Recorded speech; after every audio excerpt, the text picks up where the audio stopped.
Okay, a warm welcome to those attending and also to viewers watching live on our council YouTube channel, Hillingdon, London. My name is Councillor Higgins and I'm the Chairman of the Planning Committee. Details of business to be considered today are shown on agendas, a copy of which is available in the room, and the agendas are also accessible under the live broadcast. For those present in the room and attending to speak, please note that we'll be filmed and those in the room will be intending to speak, those will be filmed and any statement will be recorded and made public.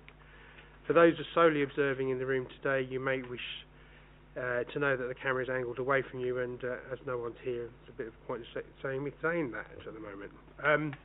A reminder to anybody speaking today that your voice will only be audible online if the microphone is switched on, and that's to the councillors, because, as I said, no one's here at the moment. We're not expecting a fire alarm, guys, so if there is one, please follow the officers. Any mobile or tablet device, please make sure they're switched off or on silent. As councillors, you may use your laptop in the meeting if you wish. There is residents' feedback forms which are online, so you could fill those in and send them back to us. Before we start, let me firstly introduce the voting members of the committee. To my right is Councillor Tuckwell, my Vice Chairman, Councillor Chubidar, Councillor Golly, welcome, and then to my left is Councillor Singh, welcome, and Councillor Mand, welcome. As a Chairman, I will vote with everybody else, and that's it really. I think if any councillors getting an agenda or items on interest, please indicate that. If you've got any special interest, we'll do that when we get. But I'll do that when we get to the thing. I'd like to introduce my officer corps. I have my planning lead team, Fiona Ray, welcome. My planning service manager, Ros Johnson, and Nicole Cameron, penultimate, and my legal officer, and obviously Neil, my trusted person on the side that keeps me in order and makes sure that I do everything correctly. I have a tendency to wander off. Let's go straight to the agenda. Apologies for absence. Apologies have been received from Councillor Santapuri, Councillor. Thank you very much. Any declarations of interest matters coming before this meeting? No? Can we agree and sign off the minutes of the previous meetings? Is that agreed? Agreed. Thank you. Matters that have been notified in advance or urgent, there is none. To confirm that the items are all in part 1 and will be considered in public. So, on that, we will crack on straight away. Our first item is a petition item, which I don't think the petitioners have actually arrived, but it's time and we will continue. So, okay, so we have a slight issue with our technical, that's what that disturbance was going on. So, Jan, how are we going to do this then? It's the slide, the thing that moves it along isn't working. Okay, so switch it on. You have to switch it on. That's the problem here. Right. Apologies for that. Thank you. Item 6. You can tell this is a well-oiled machine. Yes. Work at its best. 95 Wood End Green Road. Yes. Thank you, Chairman. So just turning first of all to the site location plan. So this is a large building set on the corner with Cromwell Road.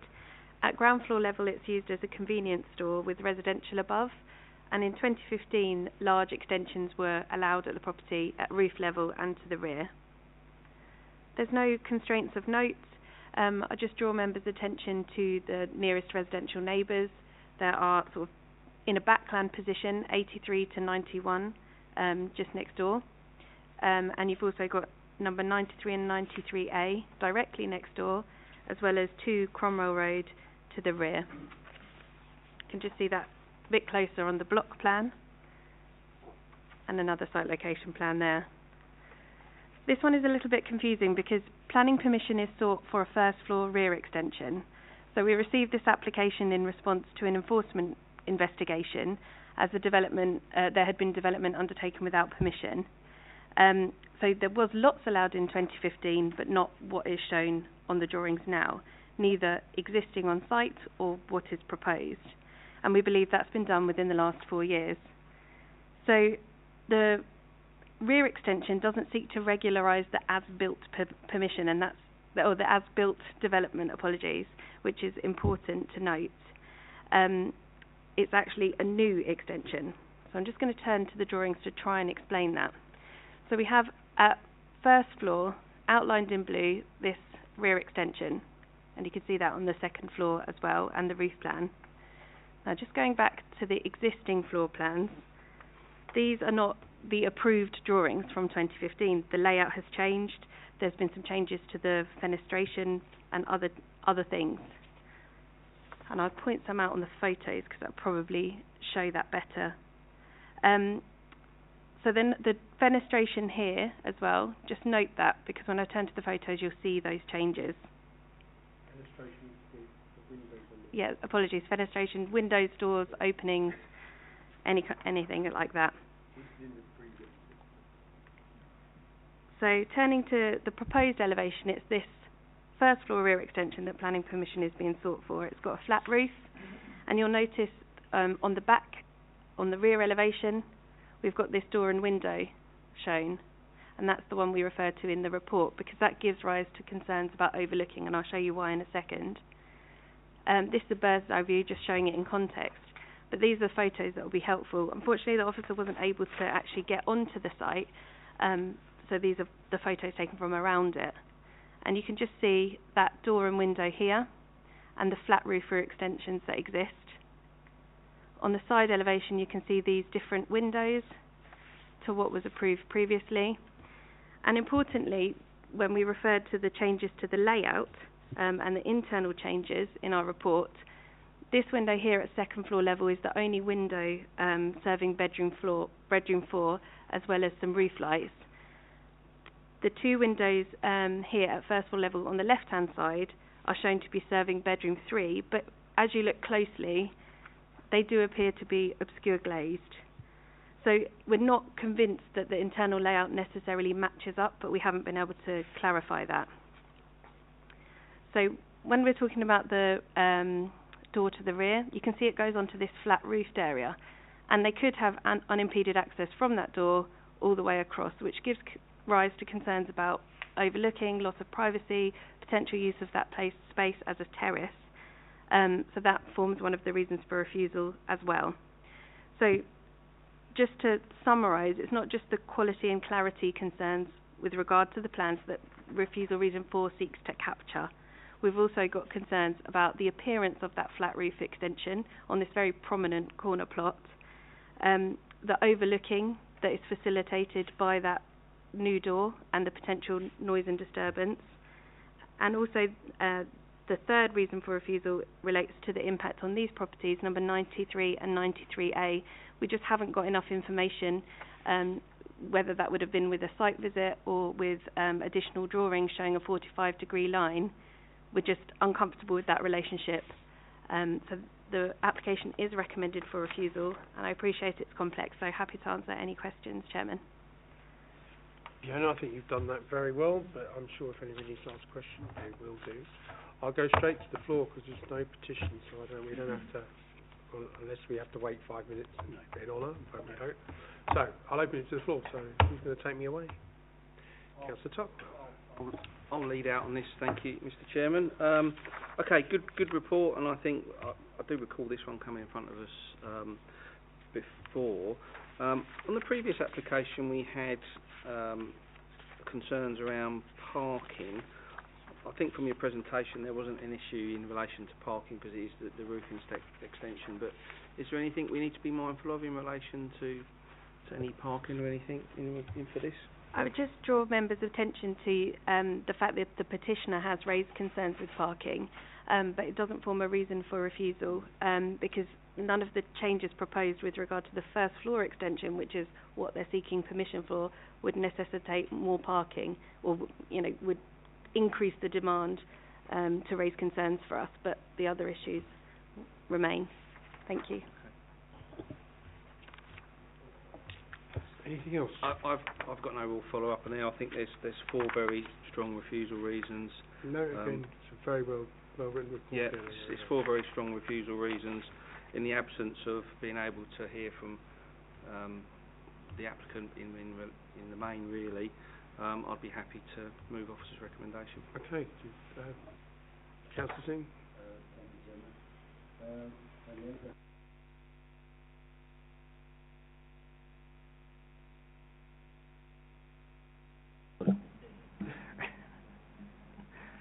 Main concern is neighbourhood privacy. So I'm thinking about that. Also, the building is out of character. So I'm the second to refute this. Councillor. Just a small observation, well, small in the context of what we're discussing, but not small in terms of context of the plan. First of all, thank you for the report. I'm just concerned about the history of non-compliance with the extensive planning history, but it is clear in the agenda that there are discrepancies between the approved plans and the as-built development. And not only that, but it's going forward as well. So any plans subsequently submitted, what's the guarantee that they're going to be in compliance? I would usually answer this, and with Nicole's here, so I'll probably get told off. So I'm going to get Ross to answer that question for you. Thank you, Chairman. So this application has sort of followed on from an enforcement investigation. So enforcement investigated because there were concerns about the insertion of the door and the creation of the terrace. So effectively that investigation has been held in abeyance whilst we determine this application. So once a determination has been made, it will refer back to enforcement and they will investigate all of the matters, including the discrepancies in the fenestration. Couldn't have said it better myself. Right, so we were proposed and seconded. Can I have a show of hands of votes, please, to agreeing with officers, including myself, agreeing with officers' recommendation? That's unanimous. Thank you. Thank you. So unanimous. Unanimous refusal. Thank you. See, keep me in check. Told you. Okay, item 2 is, well, item 7 actually is for Dean Avenue. Fiona. Yes, thank you again, Chairman. So I just turned to the location plan. The application properties on the southwestern side of Dean Avenue relates to a 2-storey dwelling that has been extended previously, and it's attached to number 12 Dean Avenue. No constraints of note or relevance to this application, but it is within a parking management area. There's just another location plan for you. And these are the existing layout plans. It's not hugely clear, so you may want to refer to the plan in your pack, just because of the size of it as it comes up on this drawing. The roof additions shown here in the top right-hand image don't have planning permission, and they are subject to an enforcement notice. Planning permission is now sought for alterations to that existing dormer and those roof additions to improve the situation and in an attempt to overcome the enforcement notice. So you can I'll just point out here, the rear dormer window goes full width across the back of the roof and a back of the side extension and wrapping round to the side. And on the side elevation you can see it's not really a dormer because it comes up the full flank wall of the property. So turning to the proposed layout, the dormer you can see has been significantly reduced in width, and it is now limited to this part of the roof and no longer extends over the side extension. We also get a change to the roof on the side with a pitched roof going back and down. So just showing you, that's a bird's eye image, but if we turn to the as-built situation, this is the dormer that everyone has been historically concerned with, so our officers and 2 separate inspectors. And you can see that's the kind of side elevation and how the dormer sits in relation to the street scene. And that's just another image there. And I think the aerial image is really helpful because it will show you what will change. So that dormer will be significantly reduced. So if you look at the window position there, and I flick quickly back to the proposed plan, you can see that the width in relation to where that window position is, that's a substantial reduction there. So it will be still quite deep and quite high in relation to the eaves, but it does relate to directly next door, so that will sit quite comfortably as the pair of properties. But we will lose the bulk here, and we will lose that whole bulk on the side and return, you can see the kind of roof of the side extension. So officers think this is a marked improvement over and above what is existing at the site, and that the concerns raised by the inspector and by us in our enforcement notice will be overcome if permission is granted. Thank you very much, Chairman. Thank you, Fiona. Well, again, very well described. I'm not, as well, the committee knows, I'm not a big fan of retros, but I really do admire what you've done. I think you've done really well, but it's not for me to take this away. So who's going to take it away? Steve, Councillor Tuckwell. Thank you, Mr. Chairman, and again, thank you for your presentation. I think, again, this is a win-win. You know, we've got a situation with a development which has been, I think, determined by appeal, and it's good to see that, you know, there has been some significant improvements to reducing the bulk of this to make it sort of fit with the relationship to next door. I don't think there's anything further to add. It's quite well conditioned. And again, I'll take your point, Mr. Chairman, about retrospective, but on this occasion I think retrospective has actually worked and we've got that win-win situation. So I think on that basis I'd be happy to move officer's recommendation. Thank you. Can officer just confirm for viewers that how long they've got to actually implement this? Yes, thank you, Chairman. On condition 1, we've secured it within 6 months of the date of this permission, and we spoke to the enforcement officer about it to make sure that that was reasonable and worked for them in terms of getting progress, and everyone was satisfied with that 6 months. Thank you very much. Right, Councillor. Yes, no, go home. Go home. She was ladies first. Ladies first. Thank you, Chairman, and thank you, Councillor Tubler. I agree. I corroborate Councillor Tuckwell's statements. Although it's not ideal that we have a retrospective application here, I think the movements and the plan that's been set out by the officers is an ideal situation that will, like Councillor Tuckwell said, bring a win-win situation. And I would also tend to agree with the Councillor's recommendations. Thank you. Yes. Absolutely. Thank you.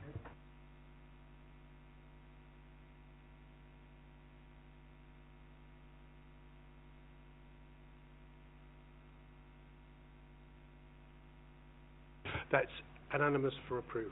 Beg your pardon, I even forgot to turn it on. There you go. Okay, well, that was really nice, short and sweet. Nice to see you all, and thank you very much. And we will draw this meeting to a close. Thank you very much.